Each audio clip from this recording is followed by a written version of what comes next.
ಹರೇ ಕೃಷ್ಣ. ಎಲ್ಲ ಕೇಳುಗರಿಗೂ ಶ್ರೀಮದ್ ಭಾಗವತದ ಅಧ್ಯಯನಕ್ಕೆ ಸ್ವಾಗತ. ವಿದುರನ ಮಾರ್ಗದರ್ಶನದಲ್ಲಿ ಧೃತರಾಷ್ಟ್ರನು ಗೃಹವನ್ನು ತ್ಯಾಗ ಮಾಡಿ ಹಿಮಾಲಯದ ಕಡೆಗೆ ನಡೆದಿದ್ದಾನೆ. ಆತನ ಪತ್ನಿಯಾದ ಗಾಂಧಾರಿಯು ಅವನನ್ನು ಅನುಸರಿಸಿದ್ದಾಳೆ. ಇತ್ತ ರಾಜ ಯುಧಿಷ್ಠಿರ ಮಹಾರಾಜನು ತನ್ನ ದೊಡ್ಡಪ್ಪ, ದೊಡ್ಡಮ್ಮ ಮತ್ತು ಚಿಕ್ಕಪ್ಪರನ್ನು ಕಾಣದಿದ್ದಾಗ ಸಂಜಯನಲ್ಲಿ ಅವರ ಕುರಿತಾಗಿ ವಿಚಾರಿಸುತ್ತಾನೆ. ಯುಧಿಷ್ಠಿರ ಮಹಾರಾಜನು ಈ ರೀತಿಯಾಗಿ ಪ್ರಶ್ನಿಸುತ್ತಾನೆ: ನನ್ನ ಹಿತೈಷಿಯಾದ ಚಿಕ್ಕಪ್ಪ ಎಲ್ಲಿದ್ದಾರೆ? ತನ್ನ ಎಲ್ಲ ಮಕ್ಕಳ ಸಾವಿನಿಂದ ಅತ್ಯಂತ ವ್ಯಥೆಗೊಳಗಾದ ತಾಯಿ ಗಾಂಧಾರಿ ಎಲ್ಲಿದ್ದಾರೆ? ನನ್ನ ದೊಡ್ಡಪ್ಪ ಧೃತರಾಷ್ಟ್ರ ಕೂಡ ತನ್ನ ಎಲ್ಲ ಮಕ್ಕಳ ಮೊಮ್ಮಕ್ಕಳ ಮರಣದಿಂದ ಮಾನಸಿಕವಾಗಿ ಅತಿಯಾಗಿ ನೊಂದಿದ್ದರು. ನಿಸ್ಸಂದೇಹವಾಗಿಯೂ ನಾನು ತುಂಬ ಕೃತಜ್ಞನಾಗಿದ್ದೇನೆ. ನನ್ನ ಅಪರಾಧಗಳನ್ನು ತುಂಬ ಗಂಭೀರವಾಗಿ ಪರಿಗಣಿಸಿ ಅವರು ನನ್ನನ್ನು ಬಿಟ್ಟು ದೂರ ಹೋಗಿದ್ದಾರೆ. ನನ್ನ ತಂದೆ ಪಾಂಡು ಮಹಾರಾಜನು ತೀರಿಕೊಂಡಾಗ ನಾವೆಲ್ಲರೂ ಚಿಕ್ಕ ಮಕ್ಕಳಾಗಿದ್ದೆವು. ಈ ಇಬ್ಬರು ದೊಡ್ಡಪ್ಪ ಚಿಕ್ಕಪ್ಪಂದಿರು ಎಲ್ಲ ಬಗೆಯ ಆಪತ್ತುಗಳಿಂದ ನಮಗೆ ರಕ್ಷಣೆ ನೀಡಿದರು.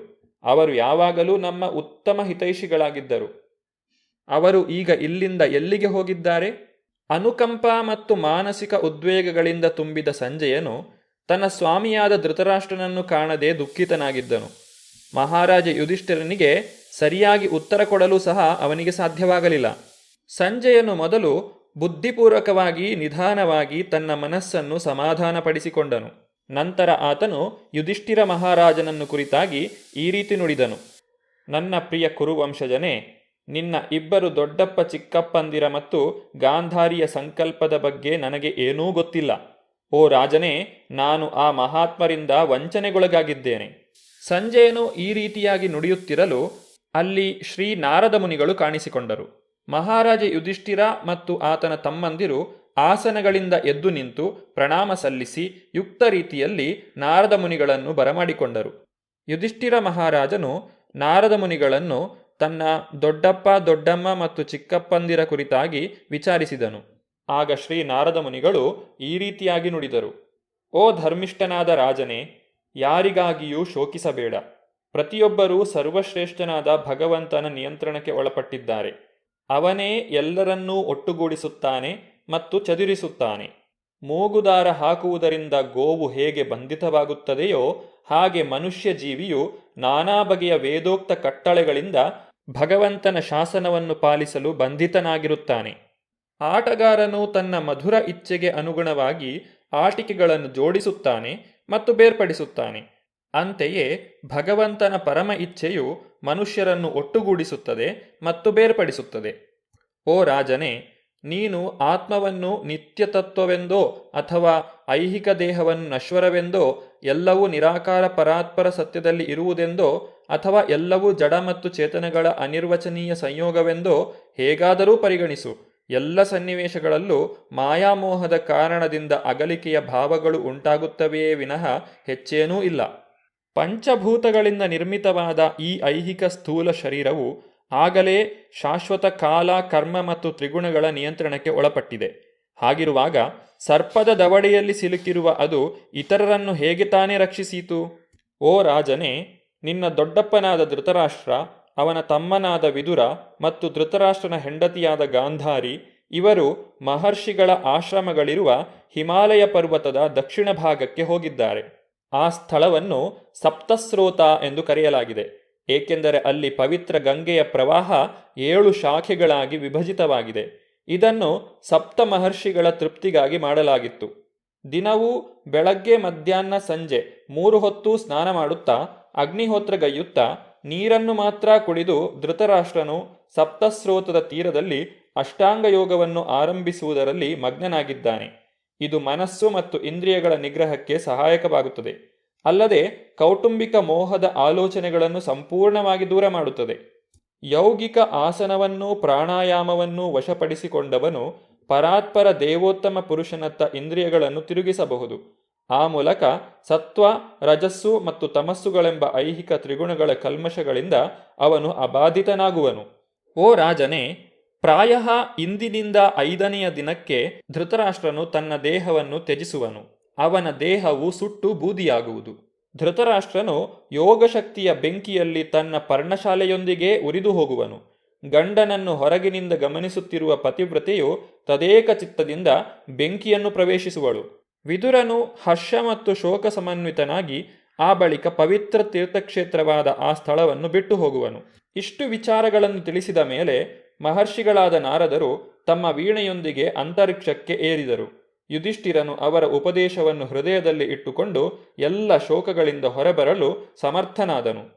ಶ್ರೀಕೃಷ್ಣನನ್ನು ಮತ್ತು ಇತರ ಬಂಧುಗಳನ್ನು ಕಾಣುವುದಕ್ಕಾಗಿಯೂ ಮತ್ತು ಶ್ರೀಕೃಷ್ಣನ ಮುಂದಿನ ಕಾರ್ಯವಿವರಗಳನ್ನು ತಿಳಿಯುವ ಸಲುವಾಗಿಯೂ ಅರ್ಜುನನು ದ್ವಾರಕಾನಗರಿಗೆ ಹೋದನು.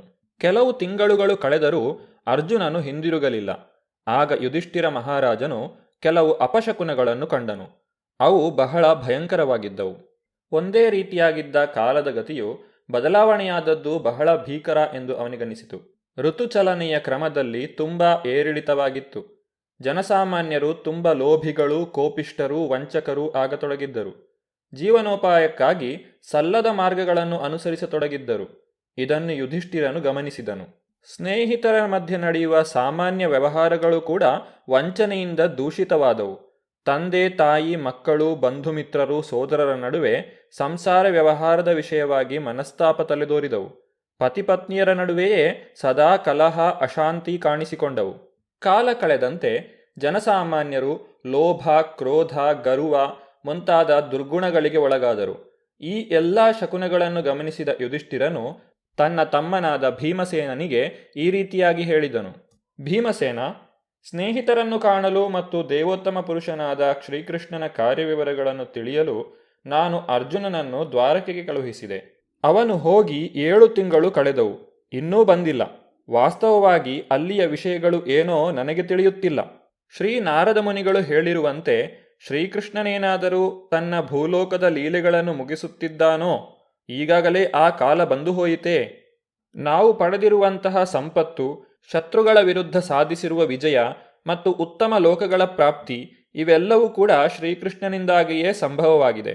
ಇವೆಲ್ಲವೂ ಅವನು ತೋರುತ್ತಿರುವ ಕರುಣೆಯ ಫಲವಾಗಿದೆ. ವ್ಯಾಘ್ರದಂತೆ ಬಲವುಳ್ಳ ಭೀಮಸೇನನೇ, ನೋಡು, ಗ್ರಹಗತಿಗಳು, ಭೂಮಿಯ ಮೇಲಿನ ಘಟನೆಗಳು, ಶಾರೀರಿಕ ಯಾತನೆಗಳೇ ಮೊದಲಾದ ಅನೇಕ ಕ್ಲೇಶಗಳು ಒಂದೊಂದು ಸ್ವತಃ ಅಪಾಯಕಾರಿಯಾದವು. ನಮ್ಮ ಬುದ್ಧಿಶಕ್ತಿಯನ್ನು ಮಂಕುಗೊಳಿಸಿ ಸದ್ಯದಲ್ಲೇ ದೊಡ್ಡ ಅಪಾಯಗಳು ಕಾದಿವೆ ಎಂದು ಸೂಚಿಸುತ್ತಿವೆ. ನನ್ನ ದೇಹದ ಎಡಭಾಗ, ತೊಡೆ, ತೋಳು, ಕಣ್ಣು ಎಲ್ಲವೂ ಮತ್ತೆ ಮತ್ತೆ ಅದುರುತ್ತಿವೆ. ಭಯದಿಂದ ಎದೆ ಬಡಿದುಕೊಳ್ಳುತ್ತಿದೆ. ಇವು ಅಪ್ರಿಯ ಘಟನೆಗಳು ಜರುಗುವುದನ್ನು ಸೂಚಿಸುತ್ತಿವೆ. ಎಲೈ ಭೀಮಸೇನ, ನೋಡು, ಈ ಹೆಣ್ಣು ನರಿಯು ಹುಟ್ಟುತ್ತಿರುವ ಸೂರ್ಯನನ್ನು ಕಂಡು ಕೂಗಿಕೊಳ್ಳುತ್ತಿದೆ ಮತ್ತು ಬೆಂಕಿಯನ್ನು ಕಾರುತ್ತಿದೆ. ನಾಯಿಯು ಯಾವ ಭಯವೂ ಇಲ್ಲದೆ ನನ್ನ ಕಡೆ ನೋಡಿ ಬೊಗಳುತ್ತಿದೆ. ಪುರುಷ ವ್ಯಾಘ್ರನಾದ ಭೀಮಸೇನನೇ, ಗೋವುಗಳಂತಹ ಉಪಯುಕ್ತ ಪ್ರಾಣಿಗಳು ನನ್ನ ಎಡಭಾಗಕ್ಕೆ ಹೋಗುತ್ತಿವೆ. ಕತ್ತೆಗಳಂತಹ ಕೀಳು ಪ್ರಾಣಿಗಳು ನನ್ನನ್ನು ಸುತ್ತು ಹಾಕುತ್ತಿವೆ. ಕುದುರೆಗಳು ನನ್ನನ್ನು ನೋಡಿ ಕಂಬನಿ ದುಂಬುತ್ತಿವೆ.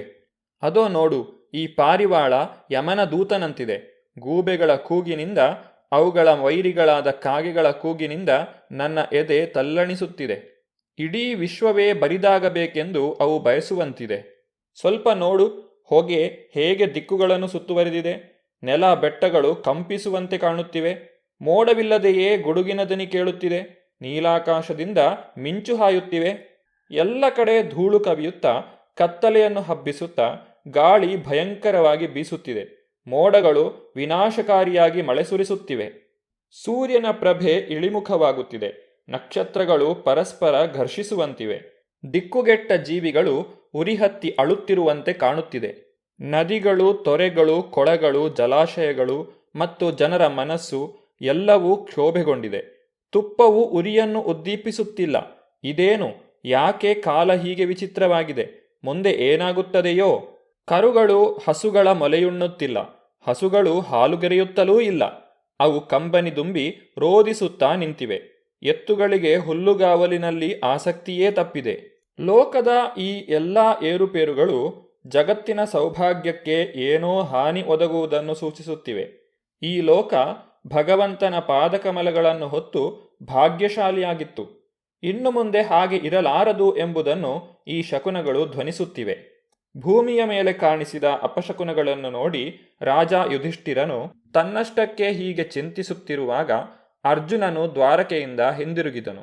ಅರ್ಜುನನು ಯುಧಿಷ್ಠಿರ ಮಹಾರಾಜನ ಪಾದಗಳಿಗೆ ನಮಸ್ಕರಿಸಿದಾಗ ರಾಜನು ಅರ್ಜುನನ ಮುಖದಲ್ಲಿ ಹಿಂದೆಂದೂ ಕಾಣದ ವಿಷಾದವನ್ನು ಕಂಡನು. ಅವನ ತಲೆ ಬಾಗಿತ್ತು. ಕಮಲಗಣ್ಣುಗಳಿಂದ ಕಣ್ಣೀರ ಹನಿಗಳು ಜಾರಿದವು. ಅರ್ಜುನನು ದ್ವಾರಕೆಯಿಂದ ಯಾವ ವಿಷಯವನ್ನು ಹೊತ್ತು ತಂದಿದ್ದ ಎಂಬುದನ್ನು ನಾವು ಮುಂದಿನ ಸಂಚಿಕೆಯಲ್ಲಿ ನೋಡೋಣ.